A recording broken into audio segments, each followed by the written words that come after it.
Dualisme dari sosok Sangat Nika, apakah dia murni hanya perbedaan perspektif saja atau justru terdapat alternatif lain yang Oda berikan dengan menunjukkan, oke, inilah versi lain dari Nika yang akan menjadi kisah tersendiri di dunia One Piece ini. Dan mungkin kan sudah bisa menebak dari bentukannya yang sangat berbeda ini. Ya benar, entah itu adalah Loki yang baru-baru ini sangat memukau atau justru long rival dari Luffy kita alias Teach atau Kurohige. Nah, garis besar di sini ini kita akan bahas teori yang sebenarnya cukup deep banget terkait lagi-lagi our dewa kita yaitu Sangat Nika. Terutama yang kemarin baru muncul di chapter 1136 yang ternyata ada banyak sekali tafsir berbeda dari satu dewa di serial One Piece ini. Yang bahkan untuk bagian lain dari chapternya sudah kita bahas dengan sangat lengkap di video kemarin yang bahkan sampai setengah jam yang bacot itu cukup lama juga. Tapi nggak apa-lah, bukankah itu adalah hal yang kita sukai dari serial One Piece karena banyak sekali detail-detail menarik yang bisa dieksplor lebih jauh lagi. Makanya pastikan kalian tonton video sampai habis agar tidak ada informasi yang miss dan juga setengah-setengah. Karena One Piece itu udah masuk akal, tapi akal bisa masuk. Dan buat para players baru di channel ini juga bisa bantu subscribe dan nyalakan bel notifikasinya. Nah, mari tanpa basa-basi lagi kita langsung saja. Waduh.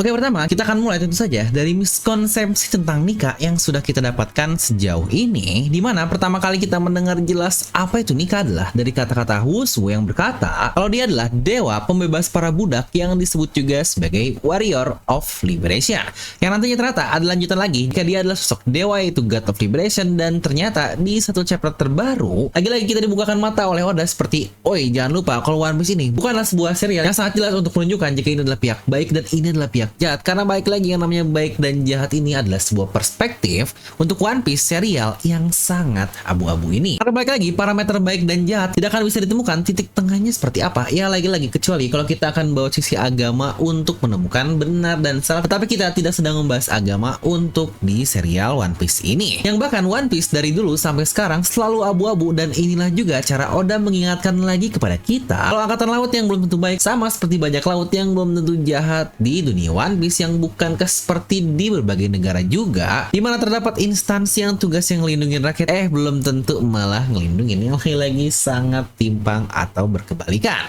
Yang sejujurnya hal ini juga ada hubungan dengan karakter yang akan kita bahas di video ini, dan lagi-lagi dia selalu memberikan kata-kata yang sangat luar biasa, dan tentu saja itu adalah Teach atau Kurohige. Di arc Impel Down ketika Luffy berusaha kabur, di situ hanya balas sedang ngebacot dengan menjelaskan apapun pokoknya dari arti justice dan keadilan yang menurut dirinya tersebut. Tetapi tiba-tiba Kurohige datang dari belakang dengan bilang, ayolah jangan bicara masalah keadilan atau kejahatan, karena di dunia ini kemanapun kau pergi tidak akan bisa menemukan jawabannya. Yang sejujurnya ini well said banget dari Kurohige. Hal ini menemukankah diperjelas dengan kata-kata dari ilmuwan paling wise di dunia One Piece alias Dr. Vegapunk, yang bahkan dia pula tidak bisa menjudge perilaku pemerintah dunia atau bahkan perilaku Joy Boy karena tidak menutup kemungkinan hal yang mereka lakukan atau alasan mereka merusak dunia. Dan dari situ pula dia tidak bisa memutuskan mana yang baik dan mana yang jahat, karena itu hanyalah perang ideologi saja seperti perang-perang yang terjadi di dunia kita juga. Dan kenapa kita terus berpikir kalau Nika adalah sebuah dewa yang pure baik sebagai Liberation, yang bukankah lagi-lagi di balik peristiwa Liberation akan ada suatu bagian yang dihancurkan dan cocok membuatnya mendapatkan sebutan sebagai God of Destruction ini. Ya benar, inilah dualisme menarik yang Oda tampilkan dan lagi diberikan kepada kita tentang satu serial One Piece. Ya lagi-lagi tentang satu hal ini pula sudah akan banyak sekali cabang-cabang alur cerita One Piece yang bisa Oda eksplor untuk kedepannya, terutama bagian paling baru juga nih yang kita dapatkan di sini. Kalau ternyata dunia One Piece tidak hanya hancur sebanyak satu kali, tetapi ternyata dua kali, yang wah ini wadaw banget. Ya walaupun entah nih apakah dampak 200 meter kenaikan air laut itu adalah dari dampak keduanya atau hanya dalam satu insiden saja seperti yang dikatakan Vegapunk. Namun kalau dari huruf kuno Harley Elbaf dikatakan oleh Jarul, dunia sudah hancur sebanyak 2 kali, dan dalam kedua peristiwa tersebut nama Sangat Nika selalu terekam dalam setiap sejarah yang ada. Ya lagi-lagi di sejarah yang paling baru bukankah kita sudah tahu ya kalau sosok Nika itu adalah Joy Boy yang ada di era Void Century dengan dengan kekalahannya melawan aliansi pemerintah dunia, sehingga One Piece bisa menjadi seperti yang kita ketahui saat ini.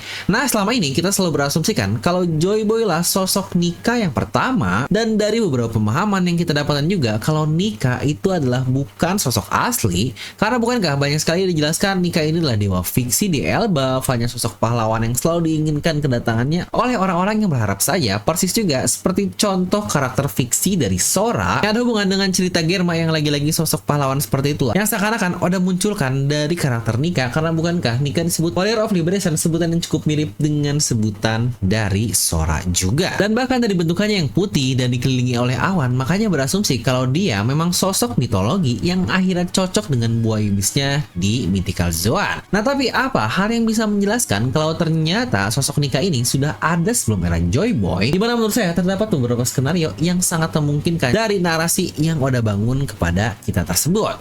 Pertama, seperti logika umumnya, selaku buah iblis kalau sebelum Joy Boy, maka akan ada lagi pemakan buah iblis Nika yang berada di masa sebelumnya dan berhasil mengawakeningkannya, dan itulah sosok yang menyebabkan kehancuran dunia untuk pertama kalinya dari kata-kata huruf kuno Harley barusan. Dan setelah kematiannya butuh waktu lagi nih buah iblis tersebut selalu menghindari hal-hal panjang sampai akhirnya bertemu dengan Joy Boy dan diawakeningkan oleh karakter Joy Boy ini. Dan lagi-lagi selama 800 tahun juga buah iblis ini selalu menghindari hal banyak sekali yang akhirnya dimakan oleh karakter utama kita, yaitu Luffy. Yang menariknya, hal-hal terkait buah iblis ini seakan-akan memilih siapa pemakannya itu pun sudah 2 kali kita dapatkan narasinya di serial One Piece. Yang paling jelas tentu saja lah kata-kata dari Gorosei yang bilang seakan-akan buah iblis tersebut menghindari kita, dan yang kedua tentu saja lebih lama lagi, dan dia adalah karakter yang akan kita bahas juga nanti, yaitu Teach ketika melawan Portgas DS. Di situ Teach berkata kalau kemampuan inilah yang memiliku dengan momen pembunuhan Touch dengan cara memegang pedang yang juga persis sama seperti ilustrasi Nika di chapter terbaru. Nah, lagi-lagi apakah cara buah iblis memilih pemakannya yang akhirnya sampai kepada Luffy dari Nika ini, yang menurut saya akan cukup masuk akal untuk pergerakan dari Nika sejak awal yang dikisahkan tadi, di mana Nika yang pertama akhirnya kehancuran dunia, Nika yang kedua yaitu Joy Boy akhirnya kehancuran dunia, dan nanti Nika ketiga alias Luffy lah yang akan menyebabkan kehancuran dunia yang paling baru. Namun lagi-lagi hal yang sangat janggalnya adalah apakah jika seperti itu berarti buah iblis ini sudah ada jauh-jauh lamanya, bahkan sebelum Void Century itu sendiri. Dan juga tentu saja kalau kita ngomongin Void Century, pasti kita akan menyindir tentang Ancient Kingdom yang selalu dihubungkan dengan hal tersebut. Ya, lagi-lagi teori menarik yang berhubungan dengan buah iblis ini, bukankah terdapat teori lain tentang iblis lautan atau si Devil yang pasti kita hubungkan juga dengan Nerona Imo. Ya, walaupun memang masih sebuah teori-teori biasa, jika Imo ini adalah immortal dari bahkan Void Century, atau mungkin jangan-jangan ternyata bisa jauh lebih lama lagi, dan era Void Century 900 tahun yang lalu hanyalah hasil dari master plan yang ingin direncanakan oleh Imo tersebut, yang atau bisa jadi entitas dari iblis lautan ini memang sudah ada sejak sebelum masa Void Century. Dan lagi-lagi sama seperti buah iblis Nika, Imo juga adalah sosok entitas lain yang mewarisi kemampuan dari hal tersebut, yang sejujurnya ini juga menurut saya opsi yang cukup masuk akal. Dan skenario kedua menurut saya adalah Joy Boy memang benar-benar memakan Mythical Zoan model Nika dan berhasil mengawakeningkan untuk pertama kali di kehancuran sebelumnya, yaitu era Void Century. Namun di kehancuran yang sebelumnya juga alias yang pertama itu bukanlah buah iblis, melainkan lebih ke sosok Nika yang sebenarnya. Atau dalam kata lain, jika seperti ini, Nika adalah sosok yang benar-benar nyata hidup di era kuno, dan dialah yang menyelamatkan dunia. Namun karena eksploitasi dari namanya yang sangat digembor-gemborkan di mana-mana sebagai legenda dan mitos, akhirnya muncullah sebuah eksistensi dari buah iblis itu sendiri, tepat seperti kata-kata Vegapunk kan, kalau Devil Nomi atau buah iblis adalah representasi dari impian manusia. Yang kalau kira-kira menurut kalian sendiri, kalian lebih suka skenario yang pertama atau yang kedua? Coba tuliskan di kolom komentar. Jadi kalau kita kembali lagi ke dualisme Nika, dan bahkan tidak hanya dari sisi penjelasan, kita juga bahkan mendapatkan 2 ilustrasi yang berbeda dari Nika. Pertama adalah dari Wusu yang kita lihat dia menggunakan pedang dan juga tombak, dan Nika di ilustrasi Elbaf dengan pedang dan tameng, juga dia memiliki rambut yang cukup panjang yang mungkin membuatnya menjadi korban pendekar terhebat dari Mihawk yang ini enggak seperti itu juga ya. Maksud saya, kalau diperhatikan dari tamengnya, mungkin kalian akan sadar kalau itu logo matahari dengan 8 lingkaran yang selalu kita lihat sejak lama. Ya, dari bendera Alabasta lah, simbol Shandia, gereja Kuma, kalung pemberiannya buat Bonnie, simbol Kozuki, bahkan bendera dari diorama buatan Rodo di awal arc Elbaf pun memiliki pola yang sama, yaitu matahari dengan 8 bentukan. Yang kalau kita asosiasikan semua ini pasti akan ada hubungan dengan Ancient Kingdom dan mungkin Klandi, yang lagi-lagi kita bahkan dari kemarin belum bahas Klandi kan terkait Nika dan juga Elbaf ini. Apakah dualisme tadi itu karena memang adanya dua Nika yang berbeda, atau itu semua hanyalah sebuah perspektif yang berbeda saja? Yang sejujurnya kalau perbedaan perspektif itu hal yang paling wajar dan bisa diterima, karena ya balik lagi seperti yang dijelaskan di awal juga akan ada sisi-sisi lain yang tidak terlihat jika fokus hanya ke satu ideologi saja. Yang lucunya kita juga bukankah pernah membahaskan kalau Joy Boy jangan-jangan adalah sosok jahat yang menghancurkan dunia, dan ternyata dari kata-kata di chapter lalu bisa dibilang itu mengonfirmasi satu teori lama kita terkait Joy Boy dan dia sosok yang menghancurkan dunia juga. Yang lucunya, walaupun dua ilustrasi Nika tadi, tetapi tidak ada satupun yang mirip dengan Nika yang sudah pernah kita lihat, yaitu dari Luffy dan juga siluet Joy Boy, karena bukankah keduanya malah menggunakan tangan kosong, berbeda dari siluet-siluet Nika yang pernah kita lihat sepanjang cerita One Piece berjalan. Dan untuk Luffy, walau sepanjang perjalanan dia berlaku sebagai Warrior of Liberation yang banyak membebaskan rakyat-rakyat di negeri yang dia datangi, tetapi sadarkah kalian terdapat dampak lain juga loh yang terjadi di negeri tersebut. Contoh seperti Dressrosa harus hancur dengan bird cake-nya lagi-lagi, kasarnya akibat influence Luffy yang ingin melengsarkan kekuasaan Doflamingo. Benar dia meliberation rakyat Dressrosa, tetapi bukankah dia juga mendestruction pulau dari Dressrosa ini? Dan jika kita tarik lebih jauh lagi, bukankah kita semua sepakat akan muncul nantinya momen Luffy yang akan menghancurkan dunia, terutama momen dia menghancurkan Fishman Island yang ada dalam prediksi Madame Charlie. Ya benar, lagi-lagi dari perspektif sangat-sangat masuk akal sekali terkait dualisme untuk Nika ini sangat bisa masuk kemana-mana. Namun kita ngomongin Oda nih di sini, kadang pemikirannya kan memang suka nyentrik dan tidak tertebak begitu saja.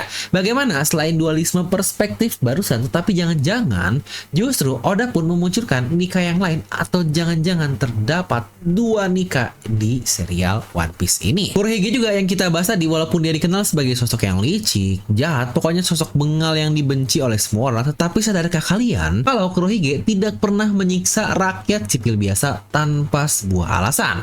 Sosok-sosok yang pernah dia lawan hanyalah yang melawan dirinya saja, seperti Angkatan Laut lah, lalu juga ketika melawan S walaupun ada rakyat sipil yang berdampak, tetapi utamanya bukan untuk melukai mereka, tetapi itu hanyalah dampak dari pertarungannya melawan S juga, yang bukankah bisa dibilang sebenarnya S juga lah yang menghancurkan pulau di duelnya dengan Teach tersebut. Atau bahkan yang paling unik menurut saya adalah di Drum Kingdom yang dibilang dihancurkan oleh Kurohige, tetapi ada perspektif lain juga kan, kalau malah rakyatnya merasa bebas karena Raja Sialan Wapol pun pergi pasca kedatangan dari Kurohige. Dan lagi-lagi, bukankah itu bukannya malah menjadi destruction, tetapi malah menjadi liberation yang dilakukan oleh Kurohige. Lagi-lagi itu adalah Teach, sosok yang kita benci, tetapi ada juga hal baik yang bisa kita dapatkan dari satu karakter ini. Yang bahkan bagian kemiripan penggunaan pedangnya terbalik itu bukankah hal lumrah yang kita lihat di One Piece, dan bahkan banyak yang menggunakannya, karena seingat saya hanya ada satu atau dua orang saja yang melakukan hal tersebut, yaitu Teach ini sendiri ketika membunuh Touch dan juga Burgess ketika ingin mengambil Boy Beast Luffy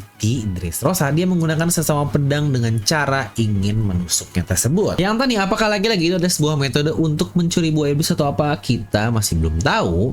Dan ingat poin yang saya bahas di tengah video tadi, Boy Beast memilih sendiri inangnya seperti Nika dan Luffy, yang mungkin juga apakah Yami memilih Teach karena mungkin dia adalah Nika yang lain yang sangat masuk akal.